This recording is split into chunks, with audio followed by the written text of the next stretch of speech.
Positive వైబ్స్ని observe చేయండి.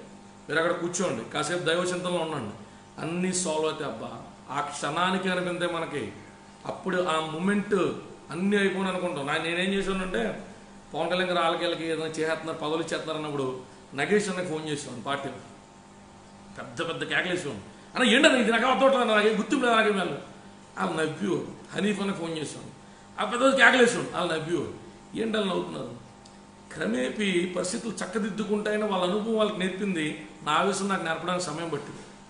నాకు ఒక బ్యూరోక్రాట్ ఉన్నారు, బ్రదర్ లీవుడ్ అన్న, ఆయన 2 years ఆయన పరిచయం అయినారు. నేను ఆవేశపడ్డ సార్, నేను ఆవేశపడిపోయి ఏదో జరిగిపోతుంది, నాకేదో గుర్తింపు రావట్లేదు, నన్ను పవన్ కళ్యాణ్ గారు ఎక్కడ ప్రస్తావించట్లేదు, మా ఊరెళ్ళి నా గురించి మాట్లాడట్లేదు, స్టేజ్కి చనామొక్కుల్ని అప్పుడే పార్టీలో కూర్చొని మాట్లాడతానని నేను ఆవేశం చెంది ప్రతిసారి కళ్యాణ్ ఇది ఎట్లా కాదు అది అట్లా కాదని ఆయన గంటల తరపున నాతో మాడుతుండు. నిజంగా సహాయం చేసే మనుషులు మన చుట్టూ ఉంటారబ్బా, నా మాట నమ్మండి.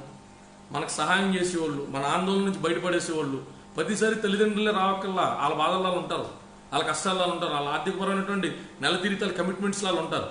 మనం సమాజంలో నిలబడితే చాలు, ఇవాళ ఆందోళనని అలా గుండెల్లో పెట్టుకుంటే చాలు, ఆ ఆందోళన బయటికి తీసేటువంటి మంచి మిత్రులు, మంచి వ్యక్తులు